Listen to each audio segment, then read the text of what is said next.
డబ్బు, అనారోగ్యం, ఉద్యోగం, వ్యాపారం అప్పులతో బాధపడుతున్నారా? వెంటనే ఈ వెబినార్లో జాయిన్ అవ్వండి. హాయ్ హలో నమస్తే, welcome back to Suman TV. ప్రస్తుతం మనతో పాటు ఉన్నారు business analyst doctor Nandi Rameshwar Rao గారు. నమస్తే సార్. నమస్తే సార్, ఆర్బీఐ అంటుంది ఇకపై బ్యాంక్లో గోల్డ్ లోన్స్ దొరకవు అని చెప్పేసి కొత్త నియమాలు అయితే తీసుకొస్తుంది. మరి అవన్నీ ఏంటి సార్? ఆర్బీఐ తెచ్చిన నియమాలు ఏంటంటారు? లోన్స్ ఎందుకు దొరకవు? ఆర్బీఐ అనేది మన సెంట్రల్ బ్యాంక్, మొత్తం total banks report to them. అంటే ఇప్పుడు మీ సిఇఓ అట్లా కింద యాంకర్స్ ప్రోగ్రామ్ ఏంటంటున్నారు. RBI is a central bank monitored with the entire country. అసలు ఆర్బీఐ ఆ డెసిషన్కి ఎందుకు వచ్చిందంటే రీజన్ ఉంది. జనరల్గా మనకి లోన్స్లో మార్ట్గేజ్ లోన్ అంటాం. ప్రాపర్టీ మార్ట్గేజ్ చేయొచ్చు, గోల్డ్ మార్ట్గేజ్ చేయొచ్చు, సిల్వర్ మార్ట్గేజ్ చేయొచ్చు. అట్లనే పర్సనల్ లోన్, మార్ట్గేజ్ లేకుండా మీ సిబిల్ స్కోర్ మీద, మీ రీపేమెంట్ కెపాసిటీ మీద పర్సనల్ లోన్ ఇస్తారు. అయితే చాలామందికి కొంచెం తెలియదు, పర్సనల్ లోన్లో హెవీ ఇంట్రెస్ట్ రేట్స్ ఉంటాయి బాగా. ఎందుకంటే అక్కడ రిస్క్ ఎక్కువ. మీరేం పెట్టరు, మీ శాలరీ మీదో, మీ జాబ్ మీదో, మీకున్న అసెట్స్ మీదే పెడతారు. జాబ్ ఎప్పుడైనా పోవచ్చు, ఉండొచ్చు. ఇప్పుడు లేటెస్ట్ చూసుకుంటే 2023లో కొన్ని లక్షల జాబులు పోయినాయి కంప్యూటర్స్ ఫీల్డ్ ఎస్పెషల్లీ. వాళ్ళందరూ ఇప్పుడు రియల్ ఎస్టేట్ వేరే ఇతర ఫీల్డ్లు ఎత్తుకుంటారు, స్విగ్గీలు, జొమాటోలు వీటిలోకి వెళ్ళిపోయారు.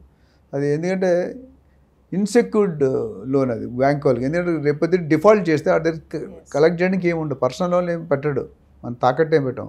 వేరే రియల్ ఎస్టేట్లో కానీ గోల్డ్లో కానీ తాకట్టు పెడతాం. మనకు తాకట్టు అంటే మన ఇంట్లో ఉండే బదులు అక్కడ పెడతాం.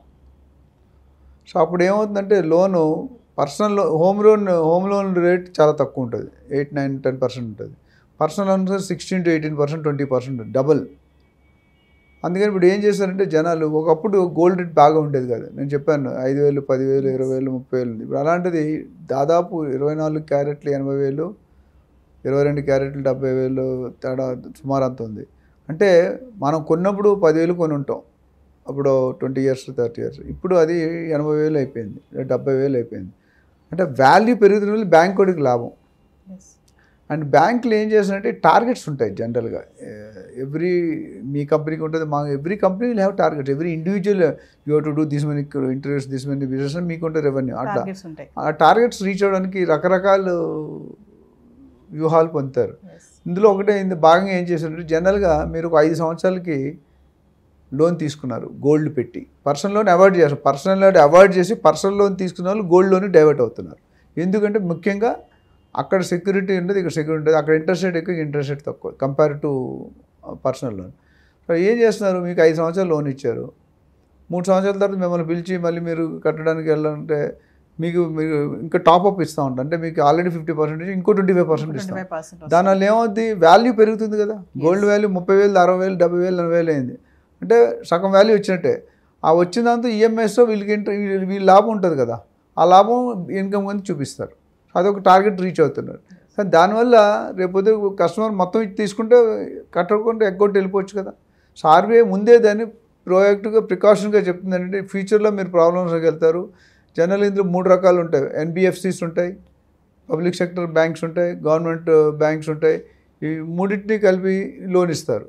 సో వీళ్ళు ముగ్గురికి ఇబ్బంది లేకుండా ఉండాలంటే వాళ్ళు ఏమంటే మీరు ఇట్లా టాప్అప్ లోన్ ఇవ్వకండి. ఇంతకుముందు ఏం చేస్తుంటే రెన్యువల్ వస్తే ఎక్స్ట్రా మనీ ఎక్స్ట్రా లోన్ కావాలంటే ఇప్పుడు ఏం చెప్తున్నారంటే ఆర్బీఐ అట్లా చేయొద్దు. ఫస్ట్ రెన్యువల్కి వచ్చినప్పుడు పాతది కట్టిన తర్వాత కొత్తది ఇవ్వండి. మీరు పాత దాని మీద ఇస్తే మాత్రం మన bank will be in problem. అందుకని నేను ట్రెండ్ ఎందుకంటే గోల్డ్ అనేది ఈజీగా వాల్యూ పెరిగింది. పర్సనల్ లోన్ కంటే ఇక్కడ ఎక్కువ అమౌంట్ వస్తుంది. పర్సనల్ లోన్ అయితే ఇంట్రెస్ట్ రేట్ ఎక్కువ, అమౌంట్ తక్కువ. ఇక్కడ ఇంట్రెస్ట్ రేట్ తక్కువ, అమౌంట్ ఎక్కువ. అండ్ మా భారతదేశంలో అంతకుముందు వీడియోలో చెప్పినట్టు గోల్డ్ కోసం ప్రత్యేకమైన ఒక స్థానం ఉంది. ప్రతి ఇంట్లో నాకు తెలిసి గోల్డ్ లేని ఇల్లు ఉండదు. ఆ లెవెల్లో 5 తులాల, 10 తులాల, 50 తులాల అని పక్కన పెడితే గోల్డ్ లేని ఇల్లు ఉండదు. మీరు చూపిండి, నాకు ఒక ఇల్లు చూపించండి. ఎంత రిక్షా దొక్కున్నాడైనా, ఆటో నడుపుకున్నా 5-10 తులాలు కూతురు పెళ్లి కోసమో కొడుకు పెట్టుంటారు. సో గోల్డ్కి అంత ఇంపార్టెన్స్ ఉంది మా ఇండియాలో. బయట కంట్రీస్ అంత ఉండదు. నేను చాలా ఫారిన్ కంట్రీస్ వెళ్ళాను, గోల్డ్ అసలు కనిపించదు. గోల్డ్గా సిల్వర్ కూడా కనిపించదు, సింపుల్గా ఉంటారు. వాళ్ళు వేసుకున్న భారీ ఎత్తున మళ్ళీ 1 kg 2 kg వేసుకోరు, సింపుల్గా వేసుకుంటారు. సో గోల్డ్ మెయిన్ డిమాండ్ ఎందుకు వచ్చిందంటే బ్యాంకులకు కూడా బిజినెస్ కావాలి. ఇప్పుడు గతంలో చూసుకుంటే మీకు ఏ బ్యాంక్, గవర్నమెంట్ బ్యాంక్ ఏదైనా అడ్వర్టైజ్ చేస్తుందా మీకు? మీరు చిన్నప్పుడు నో బ్యాంక్ వాజ్ అడ్వర్టైజింగ్. ఇప్పుడే చేసిందా? ఇప్పుడు bank, state bank of India కూడా అడ్వర్టైజ్ చేస్తుంది, which is top most bank in India. Mother bank in India ఏంటంటే స్టేట్ బ్యాంక్. దీని తర్వాత అన్ని బ్యాంకులు ఎస్బీహెచ్ కానీ పంజాబ్ నేషనల్ బ్యాంక్ కానీ ఇవన్నీ కూడా. కానీ అలాంటి గవర్నమెంట్ బ్యాంకులే మీకు అడ్వర్టైజ్ చేస్తున్నాయి. అంటే మార్కెట్ కండిషన్స్ ఎట్లా అఫోర్డబిలిటీ తగ్గిపోతుంది జనాలకి. ఏంటంటే జాబ్ ఇప్పుడు లక్షలు ఈ సంవత్సరం కూడా కొన్ని లక్షలు తీసేస్తారని పెద్ద పెద్ద కంపెనీలు, multinational company, Microsoft, Infosys, Cognizant, చాలా కంపెనీలు ఉన్నాయి. అవన్నీ కూడా they trying to remove. And ఇప్పుడు ఏం చేస్తారంటే ఇండియాలో లేబర్ కాస్ట్ చాలా చీప్. ఒక పెద్ద ఆయనకి వైస్ ప్రెసిడెంట్కి సపోజ్ 10 లక్షలు ఇస్తాడు అనుకోండి, ఆ 10 లక్షలు ఆయన తీసేసి 20 మంది చిన్నోళ్ళు పెట్టుకుంటున్నారు. 20 మంది చేసే పని ఒక మనిషి చేస్తాడా? సో స్ట్రాటజీ మారిపోయింది. పెద్ద తలగాయలు ఎప్పుడైనా డేంజరే, కత్తి మీద సాము, ఎనీ టైం కెన్. ఎందుకంటే పెద్దవాళ్ళు భరించడం కష్టం. ఇప్పుడు చాలా ఇండస్ట్రీ, ఈవెన్ రియల్ ఎస్టేట్ కానీ most of the industries they are suffering recession. Entire యూఎస్లోనే రెసిషన్ ఉంది. ఒక సాఫ్ట్వేర్ మార్కెట్, మిగతా మార్కెట్ సాఫ్ట్వేర్ పడిపోయిందంటే మిగతా ఇప్పుడు 80% ఇన్వెస్ట్మెంట్ ఇక్కడ ఎవరు చేస్తున్నారు? వెస్ట్ జోన్లో ఐటీ కారిడార్. 10 లక్షల మంది ఓన్లీ హైదరాబాద్లో ఉన్నారు ఐటీ జాబ్స్ చేశారు. అందులో 3 లక్షల మంది ఈస్ట్ జోన్ నుండి వెస్ట్ జోన్కి వస్తారు. ఈ 10 లక్షల మందికి సగం మంది జాబ్ పోయిందనుకోండి, the buying capacity will completely come down. So దాని కానీ గోల్డ్ ఎప్పుడు కూడా లిక్విడిటీ చేసుకోవచ్చు ఇమీడియట్గా, ప్లస్ అది యూజ్ కూడా చేసుకోవచ్చు. అవసరం ఉన్న డబ్బులు తీసుకుని ఏదైనా పెళ్ళి ఉంటే మళ్ళీ తీసుకొని మళ్ళీ ఇచ్చేస్తాం. అది జనరల్ చేస్తున్నారు, which is not correct, but we're force to do it. So gold అనేది ఎప్పుడు కూడా ఎవర్ డిమాండ్. రేట్ అనేది కూడా చాలా బాగా విపరీతంగా పోయింది. లాస్ట్ 1 ఇయర్లో మీరు చూసుకుంటే, ఎక్కడ analysis maybe up to August or something చూసుకుంటే, లాస్ట్ ఇయర్ $1,811 పర్ ఇది ఉండేది. ఇప్పుడు $2,688. అంటే ఎంత పెరిగింది చూడండి hype. $1,800 to $2,600. So nothing. And మీరు ఇందాక క్వశ్చన్ అడిగారు ఏంటంటే గోల్డ్ రేటు ఎలా పెరుగుతుంది అని, ఎప్పుడు పెరుగుతుంది ఎప్పుడు తగ్గుతుంది అంటే, జనరల్గా every government including Indian government, ఒకప్పుడు నాకు తెలిసి పివి నరసింహారావు గారి టైంలోనో మన్మోహన్ సింగ్ టైంలోనో మనం ఇండియా బతకడానికి ఆల్ పోయింది. మనం బతకడానికి డబ్బులే లేవు, we're out of the game. అప్పుడు మన దగ్గర ఉన్న బంగారాన్ని తాకట్టు పెట్టి తీసుకున్నారు. ఇక్కడ కూడా ఏమవుతుందంటే, ఎప్పుడైతే ఏదైనా కంట్రీకి అప్పులు బాగుండి సర్వైవల్ లేకపోతే ఏం చేస్తారు, మనకున్న నిధుల దగ్గర పెట్టి అప్పు తెచ్చుకుంటారు. ఇట్ క్యాన్ బీ ఫ్రమ్, ఇప్పుడు సపోజ్ ఎక్స్ గవర్నమెంట్ ఉంది, దానికి డబ్బులు లేవు, డబ్బులు కావాలి, ఆ గోల్డ్ని ఇంపోర్ట్ కానీ ఎక్స్పోర్ట్ కానీ చేసుకున్నాడు. ఒక్కసారి 100 టన్నులు 1000 టన్నులు వచ్చింది అనుకోండి, గోల్డ్ ఇందాక ఏం చెప్పిన, demand is more, supply is less, rate పెరుగుతుంది. And supply is more, demand is less, rate తగ్గుతుంది. 1000 టన్నులు వచ్చి పడితే మరి అది సర్క్యులేట్ చేయాలి కదా. ఆ 1000 టన్నులను అమ్మేస్తాడు, అమ్మేసి ఆ డబ్బులు తీసుకుని ఆ కంట్రీ బతుకుతుంది. ఈ 1000 టన్నులు మనకి డిస్ట్రిబ్యూట్ చేయాలి కదా. డిస్ట్రిబ్యూట్ అంటే త్రో అవే ప్రైస్ ఇస్తారు.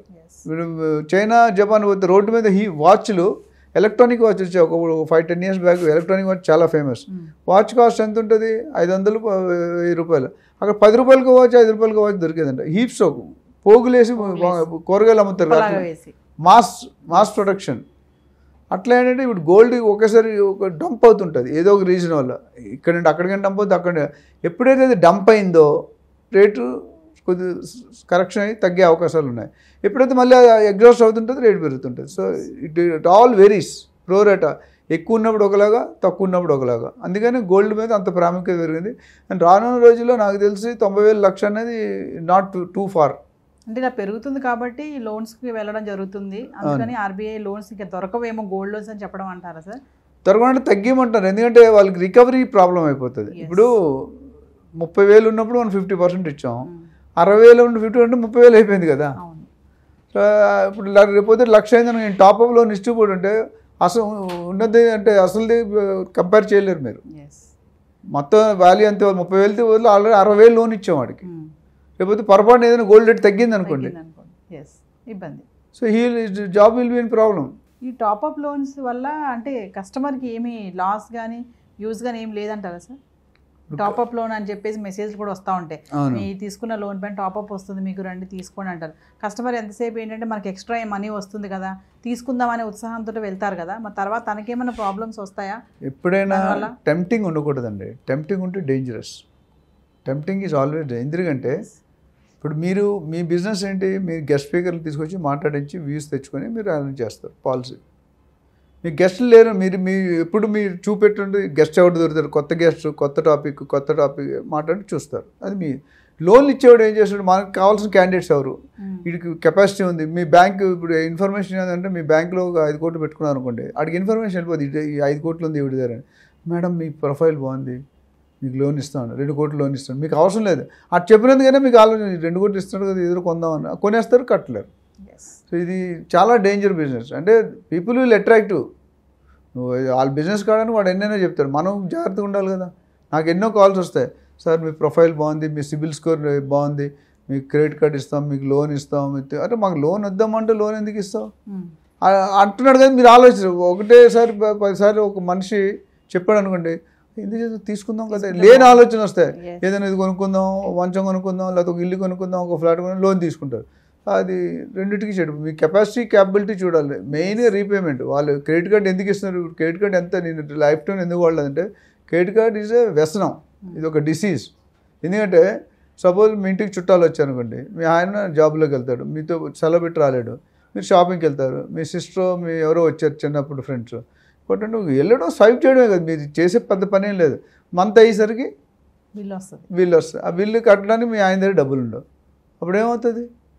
అదే మనం డబ్బులు పెట్టి కొనుక్కో, కార్డు లేదనుకోండి, మీరు ఎంత కావాలో అంతే కొనుక్కుంటారు. అది అన్లిమిటెడ్ కాబట్టి మనం వెళ్తాం, స్క్రాచ్ మీరు స్వాప్ చేస్తారు, బట్ ఇబ్బంది పడేది ఆయన.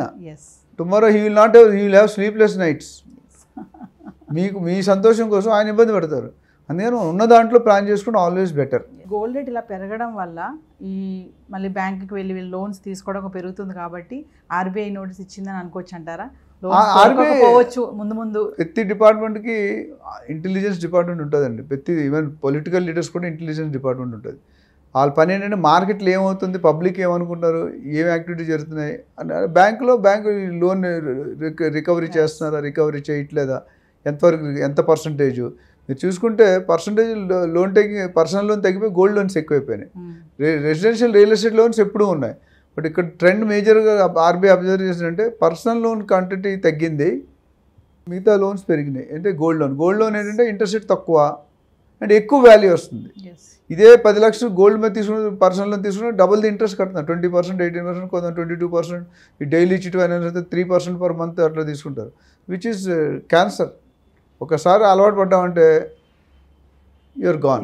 సో డబ్బులు తెచ్చుకోవడం ఈజీ అండి, కట్టడం చాలా కష్టం. ఇప్పుడు కట్టకపోతే బ్యాంక్ ఏం చేస్తే మీరు గోల్డ్ అమ్ముకొని అమ్మేస్తాడు వాడు, మీకే లాస్. మీరు 80% తీసుకుంటే వాడు 100% తీసుకుంటాడు, ఆప్షన్లో పెట్టేస్తారు. ఇప్పుడు సపోజ్ 1 కోటి రూపాయలు తీసుకున్నారు అనుకోండి, మీరు 1 కోటి రూపాయలు 20-30 లక్షలు మీరు లాస్ అయిపోతారు. మీకు ఒరిజినల్గా బ్యాక్ రాదు, వాడు రికవరీ చేయడం తక్కువగా అమ్మేస్తాడు. ఇమీడియట్గా వాళ్ళు డేట్స్ ఉంటాయి, టార్గెట్లో కంప్లీట్ చేయాలి. 3 months, అందుకని 3 months కంటే ఎక్కువ టైం ఇవ్వద్దు అంటారు. మానిటరీ టైం ఉంటుంది కదా. వాళ్ళు వచ్చిన టాపప్కి ఇంతకుముందు టాపప్ కట్టకుండా ఇచ్చేవారు, పాత లోన్ ఉంటూ అది కంటిన్యూ అవుతే టాపప్ లోన్ ఇంకో 20, 30, 40% ఇచ్చేవారు. ఇక రేట్ పెరిగింది కదా, వాడు ఇచ్చినప్పుడు 30,000, ఇప్పుడు 70,000. సో 40,000 డబుల్ ది రేట్ అయింది కాబట్టి దే ఆర్ హ్యాపీ. ఆ డిఫరెన్స్ బిజినెస్ వస్తుంది కదా, ఎవ్రీ మంత్ ఇన్కమ్, వాళ్ళు ఇన్కమ్ క్యాలిక్యులేట్ చేస్తారు. సో నిజంగా ఇలానే కనుక రేట్ పెరుగుతూ ఉంటే మాత్రం ఖచ్చితంగా గోల్డ్ లోన్స్ అనేవి దొరకడం కష్టమే అనుకోవచ్చు. 100, ఎందుకంటే కొన్ని రోజులు అయిన తర్వాత వాళ్ళు రియాలిటీ తెలుసుకుంటారు. స్టార్టింగ్లో అన్నీ బాగానే ఉంటాయి, హనీమూన్ ఈజ్ ఆల్వేస్ గుడ్. తర్వాత వచ్చిన తర్వాత రఫ్ మూన్ మనకు అనిపిస్తుంది. సో ఆర్బీఐ ఆ రఫ్ మూన్ ఇప్పుడే పసిగట్టారు. వాళ్ళు పసిగట్టి వీళ్ళకి ఎన్బిఎఫ్సిస్ కానీ, పిఎస్సిస్ కానీ, నేషనల్ బ్యాంక్స్ కానీ హెచ్చరిక ఇచ్చారు, బాబు నువ్వు స్పీడ్కి వెళ్తున్నావు, స్పీడ్ బ్రేకర్లు ఉన్నాయి, జాగ్రత్త చూడండి, control your self, first recovery చేసుకోండి, తర్వాత ఇవ్వడం నేర్చుకోండి. మీరు ఇచ్చేసి రికవరీ లేకపోతే దివాళీ ఎత్తేస్తారు బ్యాంకు. ఇప్పుడు అంతకుముందు యూనియన్ బ్యాంక్స్ అన్ని కలిసిపోయినాయి కదా, 7-8 బ్యాంకులు కలిపి ఒక మెదర్ బ్యాంక్. వాళ్ళందరూ ఓవర్ హెడ్స్, కొన్ని బ్యాంకులు లాస్లో ఉన్నాయి, కొన్ని బ్యాంకులు పర్సెంట్ ఉన్నారు. సో లాస్ ఉన్న బ్యాంకులు కలిపితే ఇది మెయిన్ బ్యాంక్ కూడా లాస్ అయిపోతుంది. Thank you sir. Thank you.